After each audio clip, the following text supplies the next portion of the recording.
bisa dihemat. Kalau uang-uang korupsi, katakanlah itu bisa digunakan untuk mengatasi 25,2 orang miskin, itu kan terjawab gitu loh. Sehingga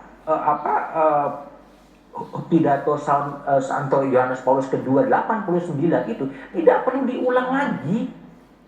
Diulang itu kan karena belum selesai PR-nya. Nah, itu yang menjadi, ya tapi terserah, tergantung pada kita semua bagaimana kemudian terus menyuarakan petisi-petisi atau suara-suara moral. Ini kan muazin-muazin bangsa, ini luar biasa. Di tengah jalan masih ada orang yang kemudian memberikan sambutan. Dan ini contoh nyata yang langsung kita lihat. Lihat, itu tanpa ada sebuah orkestrasi, mereka datang dengan sendirinya. Itu sesuatu yang genuinitas pada sisi masyarakat. Kalau itu dari ditempeli oleh kepentingan politik, mungkin suasananya menjadi sangat berbeda. Itu yang bagi saya refleksi kunjungan 70 jam Paus di Indonesia. Ya demikian yang terjadi gitu. Menarik juga pada saat saya teringat kembali pada saat Paus Fransiskus berkunjung atau menemui Presiden Joko Widodo, juga dalam sambutannya Paus Fransiskus mengatakan keserakahan hanya membawa kesengsaraan. Orang malah yang menjelaskan itu tafsirnya. Nanti saya akan coba jelaskan itu versi saya. Gimana? Pada saat saya terlalu asik melihat keserakahan membawa kesengsaraan. Oh iya. Ya otomatis ya itu sebuah logika sederhana. Bumi ini diciptakan oleh Tuhan bermiliar-miliar tahun. Dengan kekayaan alamnya, termasuk Indonesia yang kita tahu punya kekayaan alamnya. Indonesia bukan hanya bumi, matahari kita itu titik kecil dari berjuta-juta matahari. Saya selalu mengatakan ini itu sebetulnya awal peradaban kok. Bukan kiamat sudah dekat, kiamat masih jauh. Karena manusia baru nyampe ke bulan. Nantinya apa? Tuhan menyiapkan rumah kita bersama itu sangat kaya, nggak ada habisnya. Andai karena bumi habis natural resources, nanti ada alat pergi ke Mars, kemana begitu. Tapi kata seorang yang luar biasa, saya lupa namanya, mengatakan begini: bumi yang luar biasa resourcesnya yang tiada habisnya ini sangat tidak cukup untuk seorang yang serakah. Gandhi ya, Mahatma Gandhi. Untuk seorang yang serakah tidak akan pernah cukup. Nggak pernah akan cukup. Dan Mother Teresa saya hubungkan karena mirip. Mother Teresa itu mengatakan problem manusia zaman now, katakanlah kalau zaman sekarang, now kan gitu, itu bukan tidak adanya harta, ada banyak cukup, tapi kekurangan cinta. Jadi kalau tidak ada love, akhirnya serakah, lalu jadi selfish, self-centered. Nah, itu merusak semuanya dalam arti moral personal begitu. Tapi tentu saja ada moral sosial yang perlu dikembangkan karena kita hidup bersama, kita ada politik, kita ada governor, kita ada sistem-sistem yang mendukung seluruh ekosistem kita sebagai masyarakat gitu loh. Demikian kurang lebih. Jadi itulah yang kemudian perlu kita bisa dikatakan tidak hanya berpegang teguh saja, tapi bagaimana menjalankan itu dan mengimplementasikan itu, jangan cuma hanya sampai hari ini, tapi nanti sampai berikutnya, termasuk juga tadi yang tadi Anda sebutkan. Iya, jadi saya melanjutkan Romo Sulis ya. Gandhi itu memang pernah mengatakan bahwa bumi ini akan oke-oke saja kalau hanya asal tidak dengan rakus dan serakah gitu kan. Nah, itu yang jadi penting. Tapi kan problemnya adalah kerakusan ini kan menjadi banal juga ya. Menjadi banal, menjadi sesuatu yang ya semuanya dapat habis gitu. Nah, Paus Fransiskus dengan Laudato Si itu kan berbicara soal keadilan lintas generasi.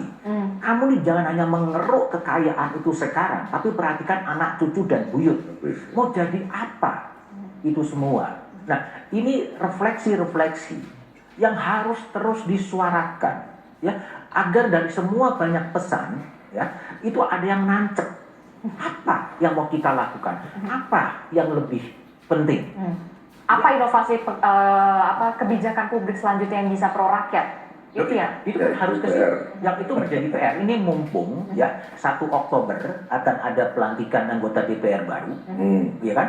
20 Oktober akan ada pelantikan presiden baru, ya. 27 November akan ada pemilihan kepala daerah.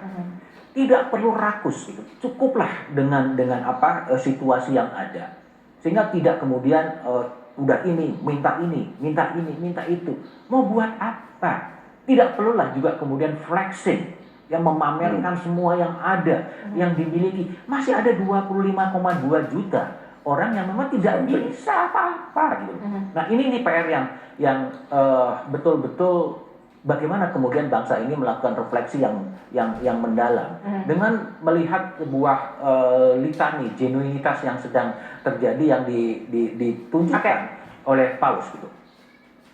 Oke, kita akan lihat bagaimana situasi dan juga kondisi terkini setelah tadi banyak sekali warga yang sudah mulai menghampiri Paus Fransiskus untuk terakhir kalinya akan meninggalkan Indonesia. Paus Fransiskus informasinya sudah berada masuk ke jalur tol untuk menuju ke Bandara Soekarno-Hatta. Sementara di Bandara Soekarno-Hatta sudah persiapan untuk bersiap menggelar upacara perpisahan bagi Paus Fransiskus yang akan meninggalkan Indonesia. Tadi juga kita sudah melihat bagaimana Menteri Agama juga sudah ada di sana. Ya, kita cukup malu ya ketika kita ingin memamerkan flexing, tapi di saat yang bersamaan kanan kiri kita juga masih ada banyak hidup yang kekurangan. Iyalah, tapi nanti kita akan bahas usai jeda. Tetaplah bersama kami dalam Breaking News Kompas TV. Mana pengamanan masih bersiap dan juga bersiaga menunggu kedatangan dari Paus Fransiskus untuk segera meninggalkan Indonesia, bertolak ke Papua Nugini, melanjutkan kunjungannya. Seperti yang kita ketahui bersama, saudara, Paus Fransiskus ini berada di Indonesia sejak tanggal 3 September yang lalu. Ada berbagai agenda yang dihadiri oleh Paus. Salah satunya adalah Paus Fransiskus sebelumnya bertemu dengan Presiden Joko Widodo sebagai pemimpin negara Vatikan. Ada berbagai isu yang kemudian didengungkan dalam kunjungan Paus Fransiskus ke Indonesia. Selain toleransi beragama, juga bagaimana misi perdamaian dunia yang harus juga terus diupayakan tanpa adanya kekerasan, termasuk juga adalah social justice, hak-hak dasar manusia juga terus didengungkan oleh Paus Fransiskus selama kunjungannya di Indonesia, termasuk juga soal isu lingkungan yang juga ditonjolkan dalam kunjungan Paus Fransiskus di Indonesia, saudara. Kita akan masih lihat, ini adalah sejumlah persiapan di mana nanti akan ada upacara perpisahan yang akan dilakukan sebelum nantinya Paus Fransiskus ini akan meninggalkan Indonesia untuk bertolak ke Port Moresby di Papua Nugini, saudara.